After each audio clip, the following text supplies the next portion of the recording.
Welcome to cook at home. మంచి రుచి కోసం నోరూరించే మసాలాలు, పువ్వులాంటి బాస్మతి బియ్యం, సాఫ్ట్‌గా మెల్ట్ అయిపోయే పన్నీర్ ముక్కలతో ఎప్పుడెప్పుడు వండుకొని తినేద్దామా అనిపించేలాంటి పన్నీర్ దమ్ బిర్యానీని ఎలా చేసుకోవాలో ఈ వీడియోలో చూసేద్దాం. దానికోసం ముందుగా అరకిలో బాస్మతి బియ్యాన్ని తీసుకొని ఒక బౌల్‌లో వేసి 2 టైమ్స్ బాగా వాష్ చేసుకోవాలండి. ఇలా మొత్తం ఒకసారిగా కలిపి వాష్ చేసుకొని కనీసం అరగంట అయినా నానబెట్టుకొని ఉంచుకోవాలి. నానబెట్టుకొని ఉంచుకుంటే మనం బియ్యం వండుకునేటప్పుడు చాలా చక్కగా ఉడుకుతుంది. తర్వాత పన్నీర్ ముక్కలు పావు కిలో తీసుకున్నాను. ఇలా క్యూబ్స్ లాగా కట్ చేసుకోండి. కొంచెం పెద్ద సైజులో బావుంటుంది. తర్వాత కారం, గరం మసాలా, ఉప్పు వీటన్నిటిని ముందుగా మ్యారినేట్ చేసుకోవడానికి ఒక బౌల్‌లో తీసుకొని, కారం పొడి వేసుకొని, గరం మసాలా, అలానే ఉప్పు ఇవన్నీ వేసి బాగా కలుపుకొని ఉంచాలండి. ఈ పన్నీర్ జ్యూసీగా రావాలి అంటే నేను కొన్ని టిప్స్ చెప్తాను. వీడియో ఖచ్చితంగా చూడండి. ఇలా మొత్తం అంతా మ్యారినేట్ చేసుకొని పక్కనుంచుకోవాలి. తర్వాత టమాటాలు, ఉల్లిపాయ, పచ్చిమిర్చి, కొత్తిమీర, పుదీనా వీటన్నిటిని ఒక గ్రైండర్‌లో వేసుకొని బాగా గ్రైండ్ చేయాలండి. కొంచెం కచ్చా పచ్చాగా ఉండేలాగా చూసుకోండి. బిర్యానీలో బావుంటుంది. వీటన్నిటిని పేస్ట్ చేయాలండి ఇలా చూయిస్తున్న విధంగా. తర్వాత బిర్యానీ కోసం కట్ చేసి పెట్టుకున్న ఉల్లిపాయలు, అల్లం వెల్లుల్లి పేస్ట్, కారం, ఉప్పు, పసుపు, గరం మసాలా, అలానే బీట్ చేసి పెట్టుకున్న పెరుగు ఒక 4-5 టేబుల్ స్పూన్స్. ముందుగా దీనికోసం బ్రౌన్ ఆనియన్స్ చేసుకోవడానికి బిర్యానీ దేనిలో అయితే వండుకుంటున్నామో నేను అదే కడాయి తీసుకుంటున్నాను.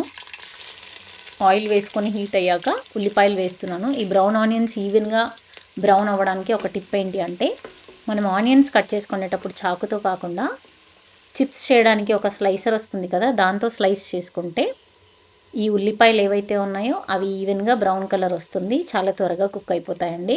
చూసారా? ఇలా సన్నగా కట్ చేసుకోవాలి ఎప్పుడు బ్రౌన్ ఆనియన్స్‌కి. చాలా ఫాస్ట్‌గా అయిపోతుంది మనకు.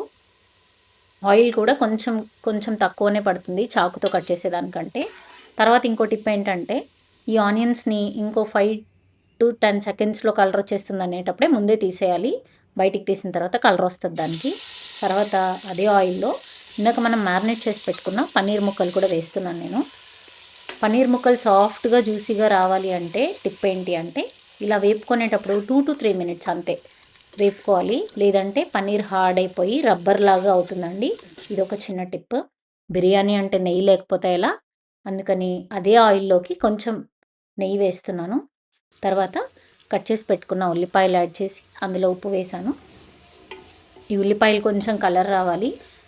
బిర్యానీ అంటే ఆనియన్స్ ఎక్కువ ఉండాలి. అలానే అల్లం వెల్లుల్లి పేస్ట్ కూడా కొంచెం ఎక్కువగానే వేశాను నేను. ఇలా కలర్ వచ్చిన తర్వాత ఇందాక మనం గ్రైండ్ చేసి పెట్టుకున్న పేస్ట్ ఏదైతే ఉందో అది వేశాను. వేసి ఇవన్నీ మనం పచ్చి వేసాం కదా! బాగా మగ్గాలండి పచ్చి వాసన పోయేంత వరకు. తర్వాత కారం పొడి, పసుపు, గరం మసాలా ఇవన్నీ వేసి కలిపాను. ఇంకో విషయం గుర్తుపెట్టుకోవాల్సింది ఏంటంటే ఇందులో కారం, గరం మసాలా, ఉప్పు ఇవన్నీ ఆల్రెడీ మనం యూజ్ చేసాం. సో, చూసుకొని వేసుకోండి. తర్వాత పెరుగు వేశాను. పెరుగుని ఇలా బీట్ చేసి వేసుకోవడం వల్ల మనకిక్కడ ఉండలు ఉండల్లాగా లేకుండా చక్కగా కలిసిపోతుంది గ్రేవీ. తర్వాత సన్నగా కట్ చేసి పెట్టుకున్న కొత్తిమీర, పుదీనా వేసేసాను. దీన్ని మనం సిమ్‌లో పెట్టుకొని పక్కన ఉంచుకోవాలండి. తర్వాత కొంచెం బ్రౌన్ ఆనియన్స్ కూడా వేశాను. మనం ఇప్పుడు రైస్ ప్రిపరేషన్ కోసం హోల్ గరం మసాలా, నిమ్మకాయ, స్టార్ అనాస్, జాపత్రి, చెక్క, మిరియాలు, షాజీరా, నల్ల ఇలాచి, రెగ్యులర్ ఇలాచి, బిర్యానీ ఆకు, లవంగాలు, మరాఠీ మొగ్గ వీటన్నిటిని తీసుకొని పక్కనుంచుకోవాలి. తర్వాత మనం రైస్ ఉడకబెట్టుకోవడానికి ఒక బౌల్‌లో వాటర్ వేసుకొని, ఇందాక మనం చూయించిన హోల్ గరం మసాలా అంతా వేసేసి, నిమ్మకాయలు కూడా వేసేయాలి అందులో. తర్వాత ఉప్పు, ఉప్పుతో పాటు ఆయిల్ కూడా యాడ్ చేయాలి. ఇవి 2 యాడ్ చేయడం వల్ల ఏంటి అంటే రైస్ మనకు పొడి పొడిగా వస్తుంది. చూసారా? ఇలా మొత్తం వాటర్‌తో పాటు కలిపైనా వేసుకోండి. లేదంటే వాటర్ తీసేసి కంప్లీట్‌గా ఉట్టి రైస్ ఒకటే వేయండి. నేనైతే వాటర్ తీసేసి వేస్తున్నాను. ఈ రైస్ వేసిన తర్వాత ఎక్కువ సార్లు కలపకూడదు. ఇది కూడా ఒక టిప్.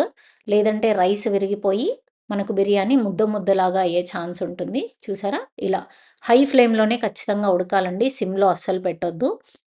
ఈ రైస్ ఉడికేటప్పుడు హై ఫ్లేమ్‌లో ఉడకాలి. చూసారా? ఇలా బాగా పొంగు రావాలి. ఈ రైస్‌ని మనం కంప్లీట్‌గా కుక్ చేయకూడదండి ఎప్పుడు దమ్ బిర్యానీ చేసేటప్పుడు. ఎందుకంటే దమ్ పెట్టినప్పుడు కూడా రైస్ కుక్ అవుతుంది కాబట్టి 60-70% లేదా మాక్సిమం 75% రైస్ కుక్ అయితే సరిపోతుంది మనకు. చూసారా? ఇది మనం సిమ్‌లో పెట్టాం కదా! ఇలా ఆయిల్ మొత్తం బయటికొచ్చేసిన తర్వాత రైస్ ఇంకో మనం 5-10 మినిట్స్‌లో తీసేస్తామన్నప్పుడు ఈ పన్నీర్ ముక్కలన్నీ అందులో వేస్తున్నాను నేను. ఇలా వేసి ఇంకో టిప్ ఏంటి అంటే మనం ఎప్పుడైనా సరే బిర్యానీ వండుకునేటప్పుడు బాటమ్ ఏదైతే ఉందో అది థిక్‌గా ఉన్నలాంటిది తీసుకున్నామంటే బిర్యానీ వండుకునేటప్పుడు మాడిపోకుండా వస్తుంది. ఇలా చూసారా? అన్నీ ఈవెన్‌గా నేను స్ప్రెడ్ చేశాను. ఈలోపు రైస్‌లో మనం నిమ్మకాయలు వేసాం గదా! అది కూడా తీసేసి ఇలా రైస్‌ని మొత్తం లేయర్‌గా ఫార్మ్ చేసుకోవాలి. చూసారా? రైస్ ఎంత పొడి పొడిగా ఉంది కదా! ఇప్పుడు మనం దమ్ పెట్టిన తర్వాత మళ్ళీ కాసేపు కుక్ అవుతుంది కాబట్టి చక్కగా ఉడికిపోయి తినడానికి రెడీ అవుతుంది. ఇలా మొత్తం అంతా లేయర్స్‌గా ఫార్మ్ చేసుకొని అందులో మళ్ళీ కొంచెం బ్రౌన్ ఆనియన్స్ కూడా వేస్తున్నాను. కొంచెం కొంచెంగా వేయండి. ఎందుకంటే ఆల్రెడీ మనం గ్రేవీలో వేసాము. తర్వాత మళ్ళీ ఇప్పుడు రైస్‌లో వేస్తున్నాం కదా! అందుకని కొత్తిమీర, పుదీనా సన్నగా కట్ చేసుకొని వేసుకొని సేమ్ ఇంకా మిగిలిన రైస్‌ని కూడా సేమ్ ప్రాసెస్ రిపీట్ చేస్తూ వేసుకుంటాం. ఇలా. ఈ బిర్యానీని గనక ఇంట్లో చేసి పెట్టామంటే ఇల్లంతా బిర్యానీ వాసనతో ఘుమఘుమలాడిపోతుంది. ఖచ్చితంగా ఈ రెసిపీ ట్రై చేయండి. స్టెప్ బై స్టెప్ చాలా ఎక్స్‌ప్లెయిన్ చేసి చెప్పాను. ఎలాంటి బిర్యానీ చేయడం రాని వాళ్ళు కూడా హ్యాపీగా చేసేయొచ్చు ఈ బిర్యానీని. అంత చక్కగా వస్తుంది. మనం మన ఇంట్లో కుంకుమ పువ్వు అందరి ఇళ్లలో అవైలబుల్‌గా ఉండదు కదా! అందుకని నేనేం చేశానంటే కొంచెం పసుపుని తీసుకొని పాలతో కలిపేసి ఈ వాటర్‌ని అక్కడక్కడ వేశాను. ఈ వాటర్‌ని ఇలా వేయడం వల్ల మనకు రైస్ అక్కడక్కడ యెల్లో కలర్‌లో వస్తుంది. లేదు అంటే సాఫ్రాన్ ఉంది అంటే, కుంకుమ పువ్వు ఉంది అంటే పాలల్లో కలిపేసుకొని వేసుకోవచ్చు. నార్మల్‌గా మనం అల్యూమినియం ఫాయిల్ పెడతాం కదా! దమ్ పోకుండా ఉండడానికి. లేదంటే పిండి కలిపేసి పెడతాం. నేనేం చేశానంటే అరిటాకులు అవైలబుల్‌గా ఉన్నాయండి నా దగ్గర ఆ టైంలో. అందుకని అరిటాకుని కట్ చేసి పెట్టాను. చూసారా? ఇలా చక్కగా రైస్ మొత్తం ఇలా కనిపిస్తుందండి మనకు. పొడి పొడిలాడుతూ చక్కగా ఉడికిపోయింది చూసారా? ఇలా మనం 60-70 లేదా 75% రైస్ కుక్ చేసుకున్నాము అంటే, మిగతా రైస్ ఏదైతే కుక్ అవ్వాల్సిందో అది చక్కగా ఉడికిపోతుంది. చూసారా? పన్నీర్ దమ్ బిర్యానీ ఎంత చక్కగా రెడీ అయిపోయిందో. దీన్ని మనం పెరుగు పచ్చడితోనే తినేయొచ్చు. ఎలాంటి కర్రీ అవసరం ఉండదండి. చూసారా? పన్నీర్ ముక్కలు చాలా సాఫ్ట్‌గా చాలా బావుంది బిర్యానీ. ఖచ్చితంగా ట్రై చేయండి. ఈ వీడియో గనుక మీకు నచ్చినట్టయితే ఈ రెసిపీని మీరు ట్రై చేసి, కామెంట్ చేసి, అలానే మీ ఫ్రెండ్స్ అండ్ ఫ్యామిలీతో షేర్ చేయండి. Thank you.